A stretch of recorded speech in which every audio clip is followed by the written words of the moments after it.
अस्सलाम वालेकुम। आज मैं बात करूंगा पाकिस्तान आर्मी एक्ट 1952 जो लास्ट टाइम 2017 में इसको तरमीम किया गया था। इस एक्ट लाने का बेसिक मकसद है अवामुन्नास को अफवाज पाकिस्तान को एक तो खराजी अकीदत पेश करना और बहुत से ऐसे जवाबात जिनका जानना अवामुन्नास के लिए बेहद ज़रूरी है, जो आजकल सोशल मीडिया पे तूफ़ान बर्पा किया जा रहा है हमारी पाक आर्मी के मुतल्लिक। तो मैं चाहता हूँ कि चंद जो कन्फ्यूजिंग पॉइंट्स हैं और जो लकूनाज हैं, जो मिक्स कंसेप्शन है लोगों के जहनों में, ताकि वो उनका तदारुक किया जा सके। सबसे पहले मैं अपने तमाम शोहदा को खराज अकीदत पेश करता हूँ जिनकी वजह से पाकिस्तान आज कायम दायम है और जिनकी खून से जिन्होंने अपनी मुल्क की सालमियत का दिफा किया आज तक, मैं उनको सलाम पेश। ये जो आर्मी एक्ट है 1952, 23 मई 1952 को ये जो है बिल्कुल स्पेशल लॉ की शक्ल में बन गया था। उसके बाद जो इसके चंद एक जो ग्राउंड्स हैं मैं आपको बता चलूँ, जो डेफिनेशन क्लॉज है उसमें जो है जूनियर कमीशन का जो ऑफिसर हैं और जो वारंट ऑफिसर हैं, ये इनमें इनके जो जितने भी पोस्ट हैं कमीशन ऑफिसर की, वो वारंट ऑफिसर की एक बाकायदा प्रोसीजर है। यहाँ मैं इनके कैटेगरी बताते चलूँ कि 4 किस्म की जिस तरह हमारे डिस्ट्रिक्ट कोर्ट्स हैं, सेशन कोर्ट्स हैं, इनमें भी छोटी छोटी अदालतें होती हैं। मिसाल के तौर पे मैं यहाँ पे बात करूँ कि 4 किस्म की जो काइंड्स हैं वो general court martial, district court martial, summary court martial और फील्ड कोर्ट मार्शल की जो है कोर्ट्स बनाई गई हैं जो मुख्तलिफ मुकदमात वगैरह सुनते रहते हैं। अब मैं इसकी डेफिनेशन क्लॉज जो 3 से 4 है, ये डायरेक्टली जो है अवामुन्नास से इससे ताल्लुक है। उसमें यह कि जो वफाकी हुकूमत जो वक्तों फवक्त जो नोटिफिकेशन जारी करती रहती हैं, तो उसके मुताबिक जो है इसका इतलाक तमाम शहरियों पर या मखसूस कम्यूनिटी पर भी हो सकता है। खासकर वो जो कंपनियां जो हमारे जो सरकार जो अफवाज पाकिस्तान को खिदमत देती हैं, उन पर भी ये एक्ट का जो है इतलाक लाजमी होता है। इसके अलावा कि इस सेक्शन डी क्लॉज के मुताबिक किसी भी शहरी को कोई भी शहरी जो है हुकूमत के खिलाफ बहकाता है, वर्गलाता है, वो जो भी इस तरह के इकदाम करते हैं वो जराइम की नोयत में आ जाते हैं।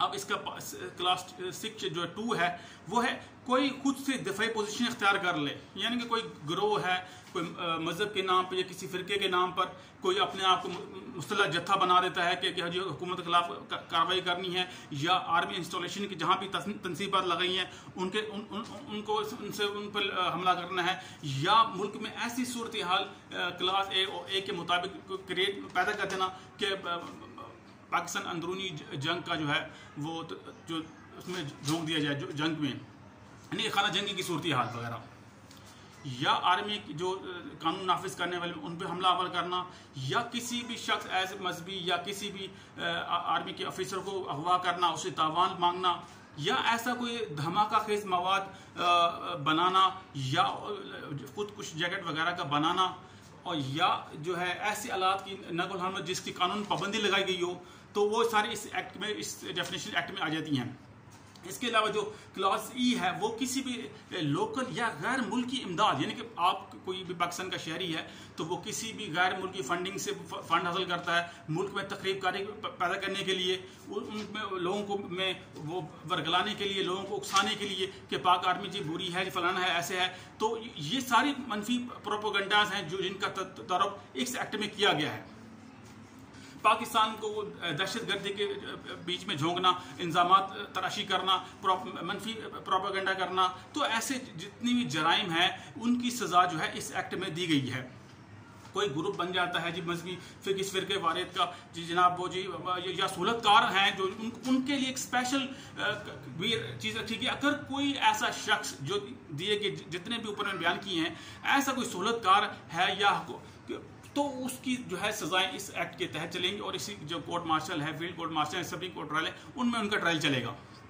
अब इस एक्ट के तहत कोई भी साजिश करता है उसी मिनिमम सज़ा जो है वो लाइफ इम्प्रिजनमेंट है, यानी कि 25 साल मैक्सिमम और या 14 साल सजाएं दी गई हैं।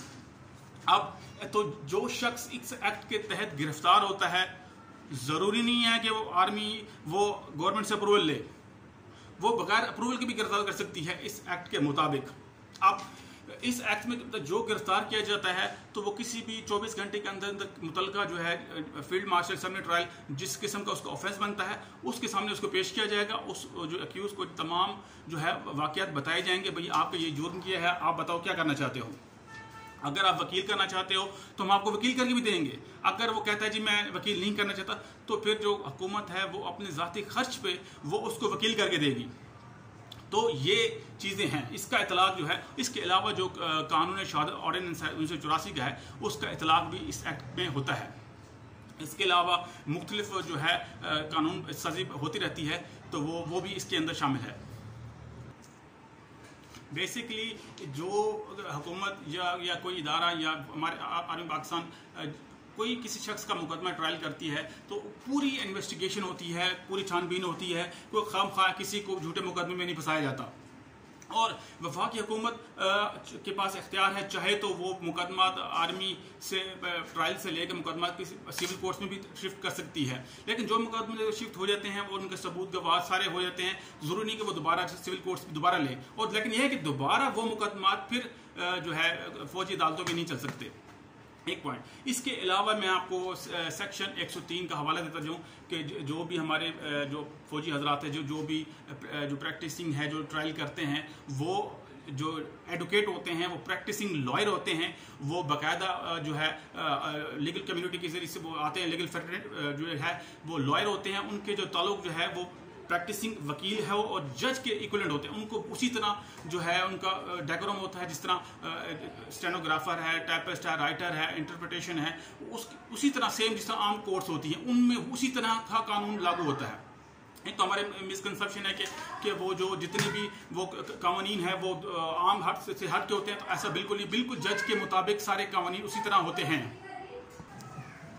इसके अलावा मैं आप चैप्टर 2 की तरफ आता हूँ, जो है अपॉइंटमेंट, इनरोलमेंट और अटेस्टेशन के मुताबिक। ये जितने वारंट ऑफिसर होते हैं, जितने भी होते हैं, इसमें जो है आर्मी चीफ जो है वक्तन जो उसको अपॉइंटमेंट करता रहता है कि भाई ये अफसर होगा इस मुकदमा में। अगर कोई किसी अक्यूज पर कोई सवाल उठाता है, भाई ये मुझे जो है ना, मुझे लॉ अफसर ये पसंद नहीं है, या मुझे जो मिलिट्री ट्रायल ऑफिसर है ये मुझे पसंद नहीं है, मेरे अगेंस्ट बाइस होगा, या मेरे मुझसे तासुर रखता है, या मेरे अगेंस्ट कोई ऐसा फैसला देगा, तो उसको जो है प्रोसीजर उसी तरह जिस तरह सिविल अदालतों में होता है उनको चेंज करने का वो उसको भी इख्तियार हासिल है।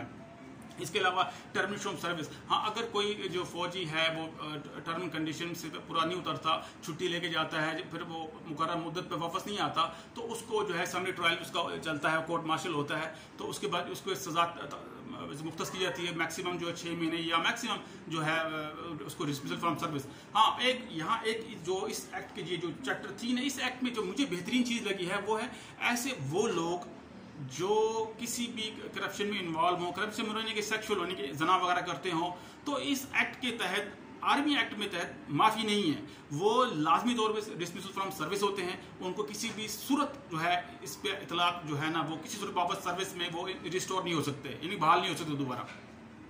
तो यही जो एक्ट है। इसके अलावा जितने भी इनके जो पनिशमेंट का जो चैप्टर है, चैप्टर 6 और 7, उसमें ये चीज़ रखी गई है कि जितने भी पनिशमेंट इस एक्ट के तहत होंगे वो कोर्ट मार्शल होंगे, बगैर उनको इंक्वायरी चलेगी, कंडक्ट होगी। तो और जितने भी जो हदूद ऑर्डिनेंस के जितने भी पनिशमेंट्स हैं वो इस एक्ट में रखी गई हैं।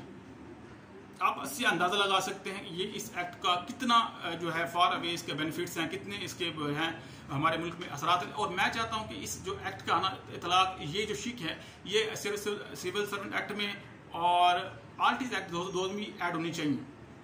अब चलते हैं चैप्टर इसके जो है 7-8 की जाने, arrest and procedure and proceeding before, यानी कि जितने भी जो भी लोग इस किस्म के जो है इस अरेस्ट होते हैं, गिरफ्तार होते हैं, और उसके अलावा उनका समरी ट्रायल चलता है, उनके लिए ज़रूरी है कि उनको अक्यूज़ को मौका दिया जाए उनको वकील रखने का। उनका अगर उसके पास पैसे नहीं है, अफोर्ड नहीं कर सकता, तो उसको सरकारी वकील करके दिया जाए। अब इसके अलावा चैप्टर 9 है कोर्ट मार्शल। इसमें कॉन्स्टिट्यूशन जुरिसडिक्शन, जिस तरह आम अदालतों में जुरिसडिक्शन वगैरह होती हैं, आर्मी एक्ट में, आर्मी ट्रायल में भी इसी तरह ही होती हैं।